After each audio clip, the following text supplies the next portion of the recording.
Hello there, very good evening and welcome to the news tonight here on Sabha TV, where we get you the day's top stories from India and across the world. I'm Tracy Shilshi and here are the headlines. Second International Yoga Day to be celebrated on Tuesday. Prime Minister Modi to lead 57 union ministers in a series of programs. UN headquarters too strikes a pose.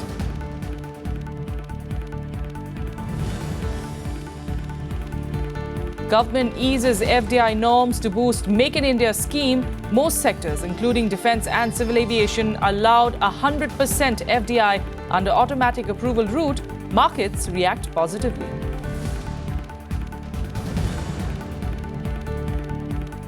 China snubs India's NSG membership bid once again, says the issue is not on agenda for the Seoul meet.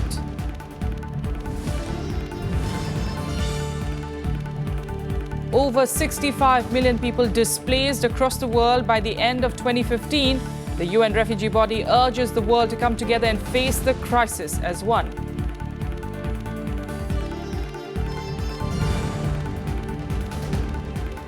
And India beat Zimbabwe in the second T20 match in Harare. Barinder Saran and Mandeep Singh shine as the visitors scale a 10-wicket win.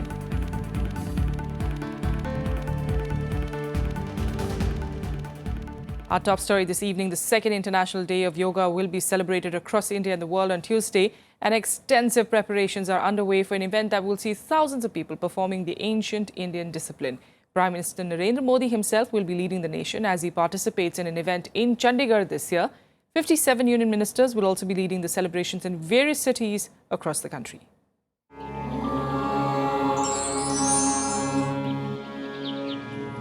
Prime Minister Narendra Modi will lead as many as 57 union ministers for the second International Yoga Day celebrations on Tuesday. While the Prime Minister will be participating in a performance in Chandigarh, the ministers will lead various government-sponsored programs. The yoga program organized by the government, it's a people's program. We want to make it people's movement, and the Guruji is making it a people's movement. I'm very happy about it. Nobody should see politics in this. इस साल भारत सरकार देश की 6 प्रमुख university में विशेष रूप से योग का डिपार्टमेंट स्थापित कर रही है, रिवैम्प कर रही है, ताकि ये योग से जुड़ा हुआ आपका सफर स्कूल में ही समाप्त ना हो, बल्कि जीवन के हर अध्याय में योग को आप अपने संग पाएं. The series of programs this year include mass yoga events, workshops and seminars. It would also showcase the government's flagship program, Make in India. Khadi and Village Industries Commission has launched an indigenously designed yoga wear collection under the brand name Yoga Sutra. अभी तक जितने भी हमको response मिल रहा है khadi yoga dress का, बहुत अच्छा रिस्पांस मिल रहा है, जिसमें सरकारी विभाग, अर्ध सरकारी विभाग जैसे कि मिनिस्ट्री ऑफ पावर ने अपने सभी सेंटर्स को, जो करीब 500 सेंटर्स उनके हैं पूरे भारत में, उन सबको ऑर्डर्स दिलवाने के लिए कहा गया है. सभी जगह हमने डिस्पैच किया है. जम्मू कश्मीर है, ये अपना नॉर्थ ईस्ट है, सिक्किम तक हमने मटेरियल भेजा है. After reports over yoga mats sourced from China for the celebrations last year, the government has also decided that all items used for this year's celebrations will have to be made in India. State governments have been issued instructions that as far as possible, items should be procured locally to encourage local artisans and small industries. Khadi vastra should be utilized in the yoga. There should be khadi mat also. There should be khadi uniform also. And that will create tremendous inspiration for the nation, tremendous inspiration for the culture, tremendous inspiration for the Bharatiya Sanskriti. Therefore, we decided to use khadi in yoga. June 21st was declared the International Day of Yoga by the United Nations General Assembly in December 2014. As a special tribute, the UN headquarters in New York has been lit up with the image of a yogasana. For the first time, also have Indian peacekeepers who are deployed in 13 missions globally participate in activities related to yoga. It will highlight the issue of yoga for peace and harmony. In the national capital, the event will be celebrated at 7 different locations, with the biggest one in Connaught Place hosting the largest gathering of approximately 10,000 people. With inputs from Kriti Mishra, Bureau Report, Rajya Sabha TV. And in the run-up to the Yoga Day celebrations, our correspondent Kriti Mishra spoke to Ayush Minister Shripad Yesu Naik. Take a look. I'm joined by Ayush Minister. Mr. Naik, welcome to Rajya Sabha Television. Yeah. What are the preparations for Yoga Day? Chief Minister from Haryana, Chief Minister from Punjab will be joining us tomorrow. 4 Yoga Gurus are there and Honorable Prime Minister will be coming there. How would you support the local industries for yoga mats and yoga kit? Because last year the government faced flack for, importing Chinese mats. Right. We have not taken single mat from outside. It's made in India. It's making India. How many countries have confirmed their participation? Around about 56 countries has confirmed to join this program. Right. Thank you so much for talking to Rajya Sabha Television, sir. Thanks a lot. Thank you. On to more national news, and the government on Monday relaxed foreign direct investment norms in a host of sectors, permitting more investments under the automatic approval route. The defence sector is now completely open to foreign direct investment. The decision was taken at a high-level meeting chaired by the Prime Minister. The government has liberalised its foreign direct investment strategy and decided to bring most sectors under automatic approval route. Under the new norms, government has allowed up to 100% FDI in defence through the approval route. 74% FDI would be allowed in pharma sector under the automatic route, which means that foreign investors will not need the government's approval to invest up to 74% in existing domestic companies.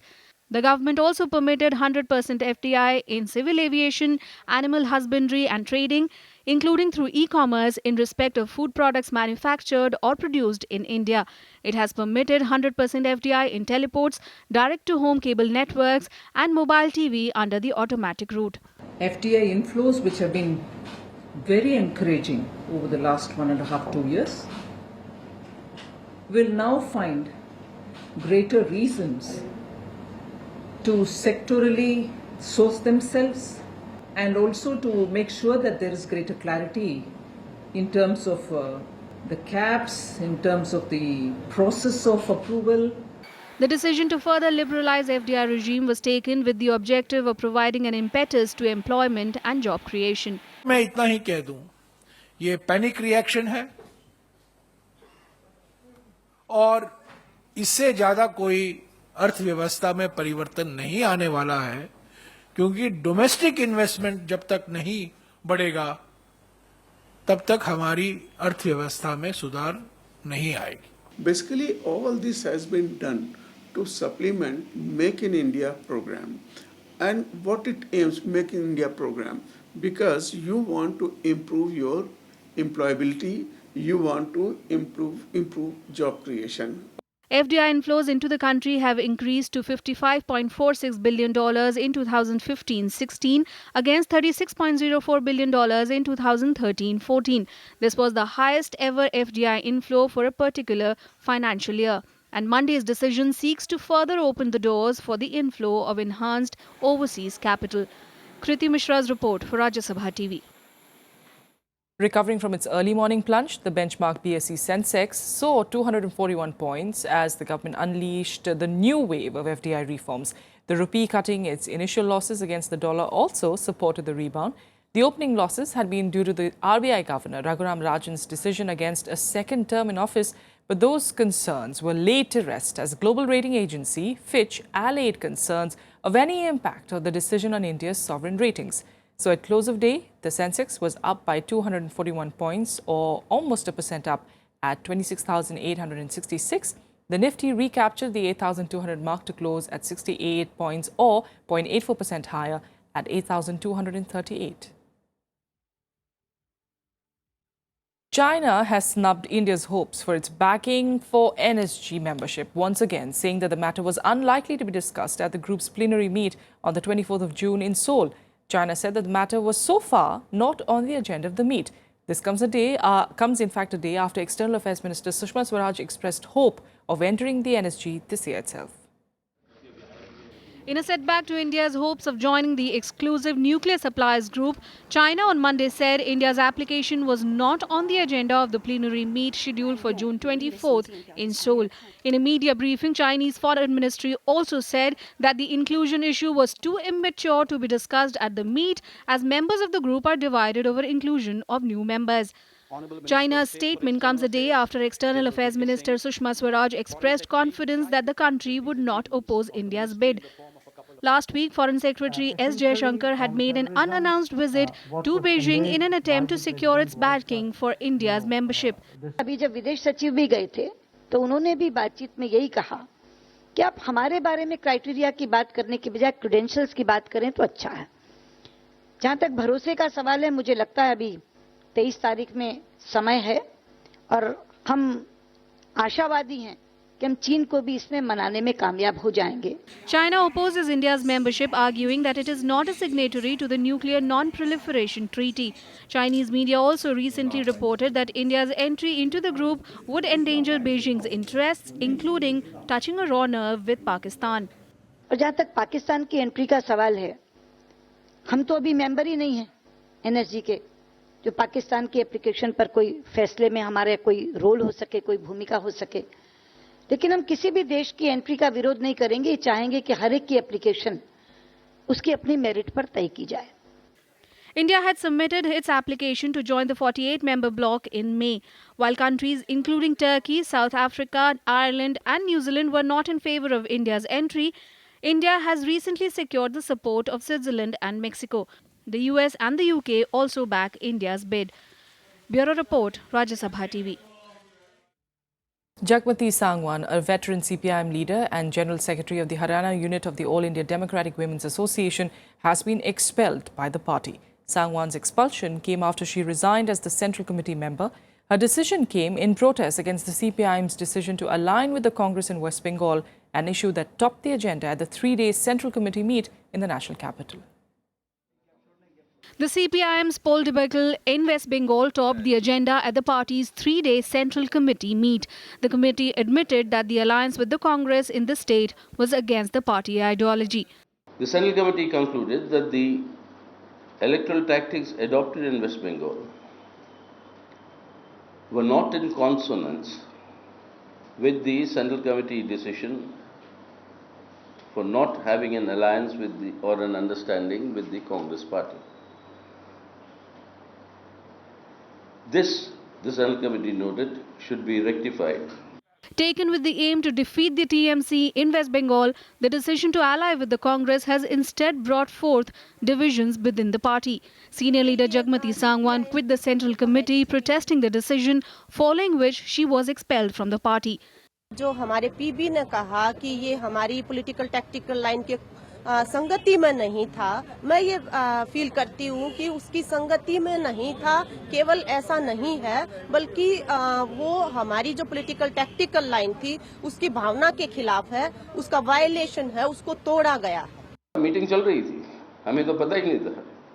बाहर जाकर उन्होंने कह दिया कि उन्होंने इस्तीफा दे दिया। ये हुआ मीटिंग में।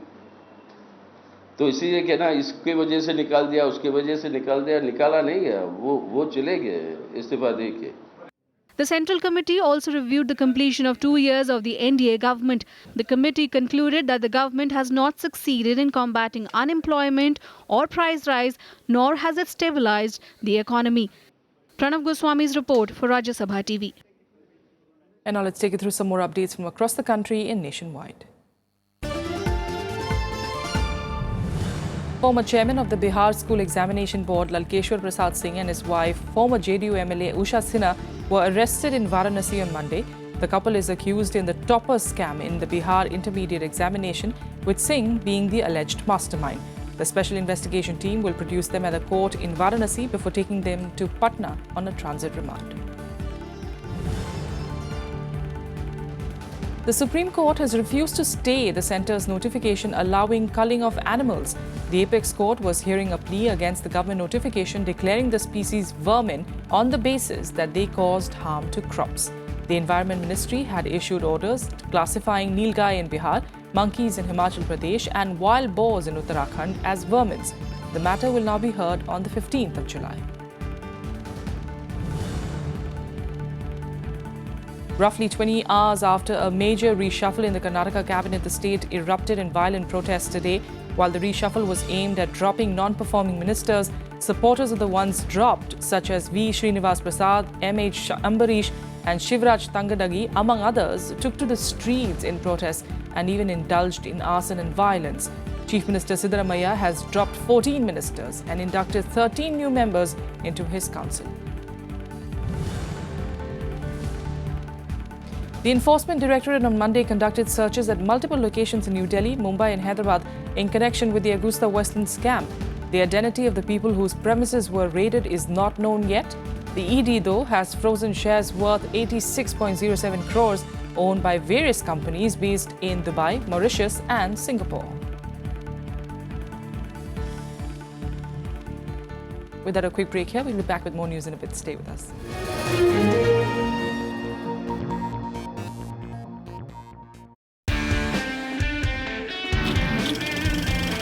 Hello and a warm welcome to It's My Life, the program that brings you face to face with country's top politicians. You know, I've been flying for a very long time. It's a passion of mine. अगर मैं बोलूं मिठाई, कराची हलवा, comedian, जाने walker, ये मेरी जो भाभियां हैं ये प्रसन्न रहेंगी तो मुझे ठीक से खिलाएंगी, तो इसलिए मैं तो अपनी सारी भाभियों की चमचागिरी करती हूँ। मैं तो चला जिधर चले रास्ता। You can't be a successful MP without your wife, huh? I can't be successful anything without my wife. Shortcut में सबको खुश करने के लिए चल धन्नो आज तेरी इज्जत का सवाल है। See, whenever you play golf, you forget about anything. You forget even your own wife also. Most handsome MP in Parliament. Manoj Tiwari. Watch It's My Life at Peace Times, only on Rajya Sabha television.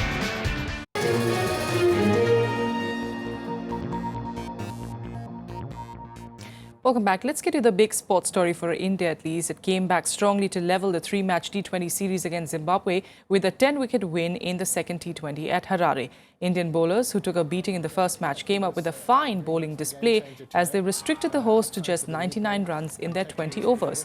Barinder Saran was the star performer with the ball, taking 4 wickets for 10 runs. Jasprit Bumrah then finished with 3 wickets, while Dhawan Kulkarni and Yuzvendra Chahal took a wicket each. India chased down the paltry total without losing any wickets. Mandeep Singh hit his maiden T20 50, while ODI man of the series KL Rahul finished on 47 runs. India had lost the first match by a narrow 2-run margin. The series is now tied 1-1. The third and the final match will be played on Wednesday. With that, let's take you through more updates from the world of sports in SportsBeat. The Indian mixed recurve team of Deepika Kumari and Atanu Das won silver at the Archery World Cup in Antalya. The Indian team lost to South Korea 1-5 in the final. The women's recurve team also went down to the bronze medal clash to Italy 1-5. In Euro 2016, Switzerland rode their luck to earn a 0-all draw against France and reach the knockout stage at a European Championship for the first time after finishing second in Group A behind the hosts. France hit towards the goal thrice but were unable to score. In another Group A match, Albania made history with a 1-0 win over Romania, their first victory at a major international tournament. The win gives them a chance to go through to the knockout stage as one of the 4 best third-place finishers. Argentina and Chile both advanced to the semi-finals of the Copa America with crushing victories. Eduardo Vargas scored 4 goals as defending champions Chile hammered 7 goals past Mexico, inflicting a humiliating 7-0 defeat. In the other quarter-final, Argentina beat Venezuela 4-1 with Messi scoring 1 and creating another. With the goal, the Barcelona striker equaled Argentina's international goal-scoring record. Chile will meet Colombia, while Argentina will take on host USA in the semi-finals.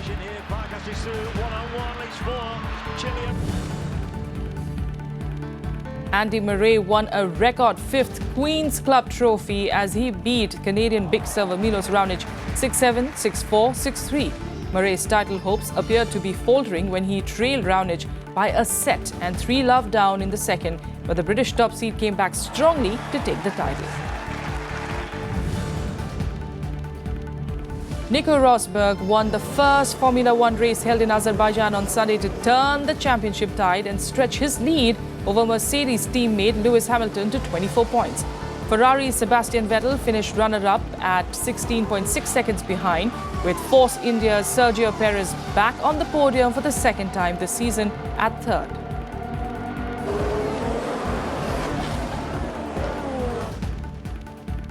And now on to international news. And heavy rains have wreaked havoc in parts of China and Indonesia. Chinese authorities have issued a yellow alert across many parts of the country, with more rains expected in the coming days. Dozens of people, in fact, have been killed and thousands displaced due to floods in the country.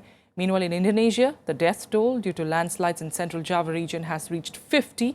Search and rescue efforts, in fact, have been stepped up for the missing persons. As heavy rains continue to wreak havoc across most parts of China, the country's meteorological department has renewed a yellow alert for rainstorm. A new round of heavy downpour pounded central, eastern and southern China, killing several people and displacing thousands. Floods have washed away houses and bridges, damaged roads and inundated farms, causing extensive damage.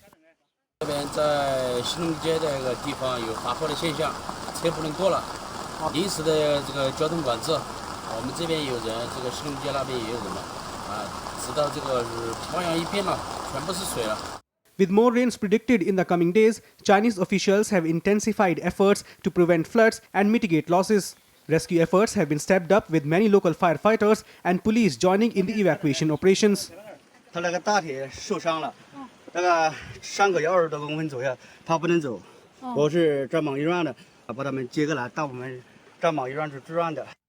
The situation remains grim in Indonesia as well, with the death toll caused by landslide in central Java province reaching 50, with several still missing. Flash floods have caused landslides in several other regions as well, damaging thousands of homes and forcing residents to evacuate. The country's meteorological department has said that the La Nina effect, which typically causes unseasonably heavy rains, might prolong to November instead of ending in July as usual. La Nina yang diperkirakan bulan Juli, Agustus, September, bahkan kemungkinan juga bisa sampai bulan Oktober dan November, otomatis curah hujan akan melimpah, menyebabkan musim kemarau basah, sehingga ancaman banjir, longsor, puting beliung. Rescue workers have amplified the evacuation process in view of more rains in coming days. Evacuation centers equipped with temporary shelters and kitchens have been set up near the disaster zones. Bureau Report, Rajya Sabha TV. On World Refugee Day, the UN High Commissioner for Refugees has released some startling data. At 65 million, 1 in every 113 people on the planet is now a refugee. Over half of these come from just 3 countries, Syria, Afghanistan and Somalia, while Turkey tops the list of countries providing asylum to people fleeing their homes. Here's a report.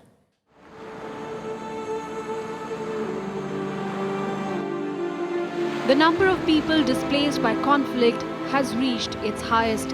The UN Refugee Agency estimates that 65.3 million people were either refugees, asylum seekers or internally displaced at the end of 2015.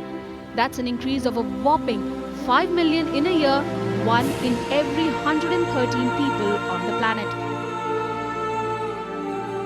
What the refugees and migrants crossing the Mediterranean and arriving on the shores of Europe, the message that they have carried is that if you don't solve problems, problems will come to you. And that's a powerful message. It's a painful message.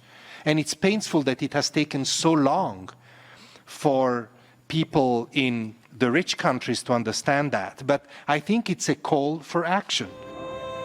The UN has also warned of a worrying climate of xenophobia that has hit Europe, the continent most overwhelmed with the flow of migrants. It estimates that the influx of the huge number of people has led to greater support for far-right groups and controversial anti-immigration policies. Barriers are rising everywhere. And I'm not just talking of walls. In fact, in the end, the walls are not so many. But I'm talking about legislative barriers that are coming up, including in countries like in the industrialized world that have been for a long time bastions of principle in defending the fundamental rights linked to asylum. Over half of the total number of refugees come from just 3 countries: Syria, Afghanistan and Somalia. The reason for fleeing their homes may be different for each of them, but they all share the same deep sense of total loss. For reasons that are often way beyond their control, refugees are forced to give up everything that constituted their life: friends, community, home, possessions, jobs, school, and flee to what they can only hope is safer ground. الحمد لله تلقونا اخوانا جزاهم الله خير معانا طيبه الى حين وصلونا المواقع اللي احنا بيها وكانت يعني مواقع زينه والاكل والحمد لله كله زين بزين لحد ما وصلنا لهذا المكان. اسافر على بلدي، اشوف اولادي، اشوف عيالنا، اشوف بلادنا، اشوف سوريا. ان شاء الله بلد بتضل هون سالمه، واحنا والله يا اخي تعبنا بنفسنا، ما تعبتنا البلد، تعبتنا نفسنا. وان شاء الله كل لاجئ يروع بلد. The data on refugees is shocking to say the least, but it still doesn't tell us the full story. A deeper understanding of the struggles of the people forced to flee their homes is needed, now more than ever. Bureau Report, Rajya Sabha TV. Meanwhile, 6 people have been killed and 2 arrested after clashes in southern Mexico between protesting teachers and police. More than 100 others were reported to be injured in the protests against the education reforms concerning the assessment of teachers' performance. The teachers were also protesting against the arrest of 2 union leaders who were involved with the Teachers Association from 2013 to 2015 on money laundering charges. The conflict lasted for over 4 hours after protesters threw stones and burnt vehicles as police launched tear gas to evict them. The clash took place in the southern state of Oaxaca in Mexico. And now let's get you more updates from across the world in Global Buzz. At least 14 people were killed and 8 wounded in a suicide bomb attack on a minibus carrying Nepalese security guards in Kabul. Taliban has claimed responsibility for the attack. The military and police cordoned off and cleared the area immediately. The injured, including 5 Nepalese and 4 Afghan residents, have been sent to a hospital.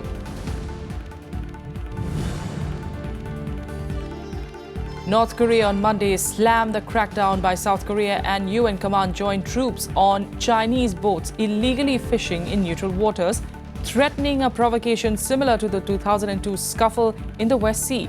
The troops have been authorized to use force against Chinese fishing boats if they do not comply with an initial verbal warning to leave. This is the first time South Korea and the US-led UNC have taken joint action to drive out foreign vessels in the military buffer zone. 3 people were killed in northeast Syria on Sunday in a suicide bomb attack on an event commemorating the massacre of 1 lakh Christians by the Ottoman army starting in 1915. In fact, the Islamic State has claimed responsibility for the attack.